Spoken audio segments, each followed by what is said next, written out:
Auckland, August 2025. Hundreds of motorcycles roll through the city in formation, engines drowning out the traffic. Police cars flank the procession at a careful distance, cameras rolling, radios crackling. This isn't a protest, it's not a rally, it's a funeral. The man being carried through these streets was known to police files as a lifelong criminal. To the people riding behind his casket, he was something closer to royalty. Within days, the country would be arguing about which of those two things was true, and whether it even mattered anymore. His name was Ula Iasi Asi Pulete. Most people who knew him only ever used one word: Rocky. 7 years before that funeral, in a driveway in Auckland, something happened that had nothing to do with rival gangs, nothing to do with police, nothing to do with prison walls. A ute rolled backwards down a slope and pinned him against a brick wall. When he was pulled free, doctors told him he would never walk again. A man who had, by then, survived New Zealand's highest security prison, survived decades inside one of the country's oldest criminal networks, undone in a driveway by his own vehicle. We'll come back to that. First, we need to go back to the beginning. The King Cobras trace their history back to the 1950s. New Zealand's oldest organised gang, older than the mongrel mob, older than Black Power. By the time Rocky came up through its ranks, the Cobras weren't just a street gang. They were an institution, with their own hierarchy, their own code, their own long memory. Rocky rose inside that structure, not through noise, but through reliability. The kind of man other members trusted with things they wouldn't trust to anyone else. In the 1990s, his criminal record started where a lot of New Zealand gang careers started back then: armed robbery, bank jobs, fast cash and faster risk. But the ground was shifting under the underworld's feet.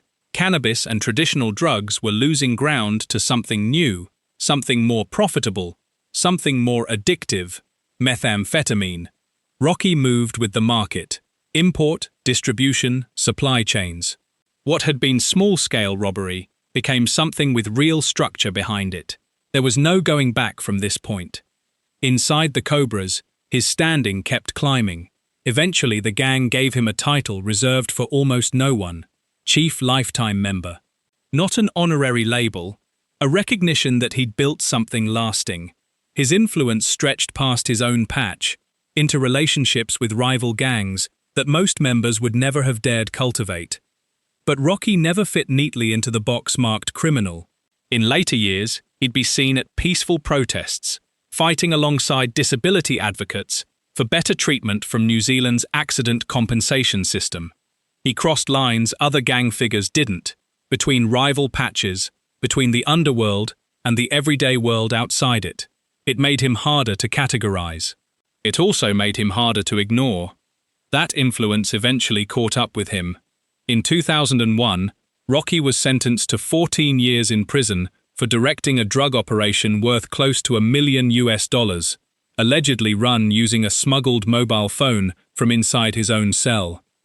14 years should have taken him off the board entirely. It didn't.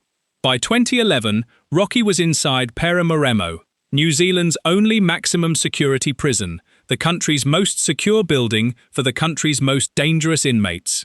And according to the investigation that followed, known as Operation Webb, that's precisely where one of the most sophisticated drug operations in New Zealand's history was allegedly being run.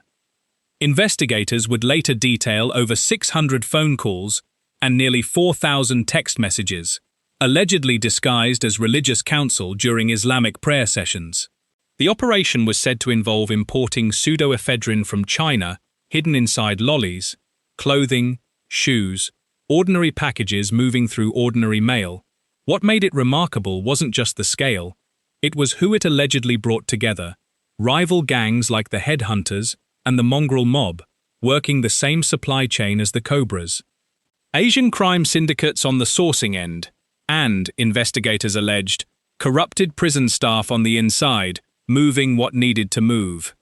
If the allegations were accurate, a maximum security prison, built to cut men off from the outside world entirely, had instead become a boardroom. What doesn't show up in court documents is the years themselves. 14 years, then more, stacked one on top of the other, while a life outside kept moving without him. Whatever it cost him personally, the record is quiet about it. What we do know is that when Rocky finally walked out of prison in 2017, he was walking into a life he'd been absent from for most of 2 decades. He had less than a year of freedom before the driveway. His own ute, rolling down a slope outside his Auckland home, pinning him against a brick wall. The man who had run drug networks from inside the country's most secure prison, who had built alliances across rival gang lines, who had survived years behind razor wire, was left paralyzed from the waist down by an accident that had nothing to do with any of it. What came after surprised a lot of people. Rocky didn't disappear.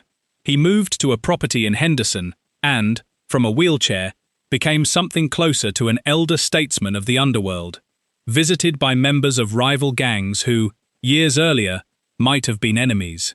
He put his remaining energy into a very different fight, advocating publicly for better disability support, taking on New Zealand's accident compensation system, standing, literally, in a wheelchair, at protests for people the system had failed. He was, by every account, done running networks. What he wasn't done with was being Rocky. Which brings us back to August 2025, and the motorcycles moving through Auckland toward Wanehunga Cemetery, police tracking every block of it. For some, that funeral procession was a tribute owed to a man who'd spent 40 years earning loyalty most people can't imagine, loyalty that outlasted prison sentences, rival gang lines, and a body that had stopped working. For others, it was something harder to watch. The public glorification of a man whose business, for decades, had been methamphetamine, a drug that has left a trail of damage across New Zealand communities that Rocky himself was never made to answer for in full. Both of those things happened on the same afternoon, in the same procession, behind the same casket. New Zealand has spent the week since arguing about which version of Ula Iasi Asi Pulete deserves to be remembered. The truth is probably that neither side is entirely wrong, and that the country still hasn't decided what to do with men who exist, uncomfortably, in both stories at once.